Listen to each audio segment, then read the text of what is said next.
सुप्रभात। मन की सूरत, मन की सूरत, मानसिक दृष्टि को मन की सूरत कहते हैं। इसमें जो चेतनता आती है वह सूरत के संग धार बन जाती है, क्योंकि सूरत इसी में होकर, इसी में फैलकर व सिमटकर अपना सारा खेल करती है। तो इसी प्रकार आत्मा की दृष्टि यानी आत्मिक दृष्टि भी होती है, जिसको आत्मिक सूरत कहते हैं। इसी आत्मिक सूरत की सत्यमय चेतना के रूप को धार कहते हैं, या आत्मिक सूरत इसी सत्यमय चेतना सहित सूरत धार कहलाती है। अब चूंकि यह सूरत धार में मिलकर स्वभावतः वहीं फैलती व सिमटती है, इसलिए सूरत धार में आकर्षण शक्ति पैदा हो जाती है, जिसका प्रभाव सूरत धार के ऊपर छन छन कर बाहर और भीतर छा जाया करता है। तो यही सूरत धार निज शक्ति कहलाती है, जिसके बल पर सब कुछ होता है।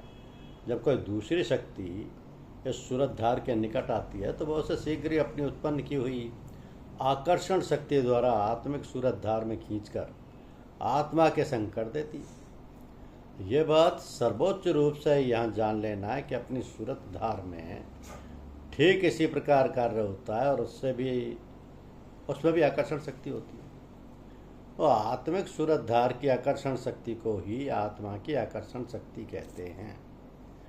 हमारी मानसिक सूरत धार में आकर्षण शक्ति प्रतिबिंब रूप में है, क्योंकि मन में अपनी शक्ति नहीं बल्कि वह आत्मा से ही प्राप्त करता है। इसी कारण नाना प्रकार की इच्छा और वासनाएं प्रकट होती रहती हैं और इसी के द्वारा प्रेम, दुख, करुणा आदि उत्पन्न होती हैं। तो आत्मिक सूरत धार की आकर्षण शक्ति से सुषुप्ति व समाधि की गंभीर अवस्था और गतियों का अनुभव होता है। जिस प्रकार इस शरीर में अपने अपने स्थानों पर सूरत धार काम कर रही है, वैसे ही उसकी आकर्षण शक्ति साथ साथ अपना कार्य करती रहती है।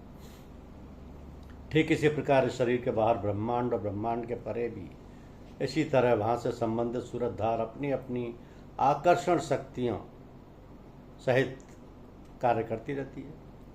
तो जितना ही सूरत धार इस शरीर के ऊंचे स्थानों की सूरत धार से संबंध रखती है, उतना ही यह सूक्ष्म और महासूक्ष्म होती जाती है, क्योंकि वहाँ के स्थानों के जो मालिक हैं, धनी हैं, उनसे संबंध हो जाता है और उसी लिहाज से प्रेम, शांति तथा ज्ञानमय गतियों और अवस्थाएं भी उतनी ही सूक्ष्म होती जाती हैं।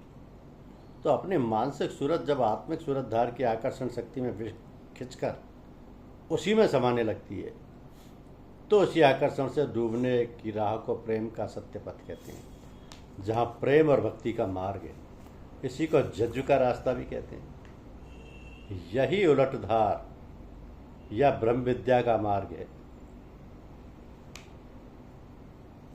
इस चाल में सिवा परमात्मा के और कुछ ज्ञान नहीं रहता। उसी आत्मा परमात्मा की सत्ता चेतनता का सत्य प्रकाश ही केवल बोलता है, भान होता है और उसी की आज्ञा का प्रभुत्व सब पर रहता है। इस सत्याधार के अनुभव व ज्ञान की अवस्था जब उसमें और पैदा हो जाती है, तो इसी को सूरत शब्द योग भी कहते हैं। तो सूरत शब्द योग में जड़ समाधि की दशा नहीं होती, यद्यपि जड़ समाधि का रूप मालूम होता है, क्योंकि यही यहाँ अभ्यासी चेतन गति से हट नहीं जाना है। वरन आनंद और शांति में इतना चैन पाता है कि सब कुछ भूल जाता है, किंतु जब उस स्थिति में वापस लौटता है तो उसको याद आती है और उसकी ठसक बनी रहती है। धन्यवाद।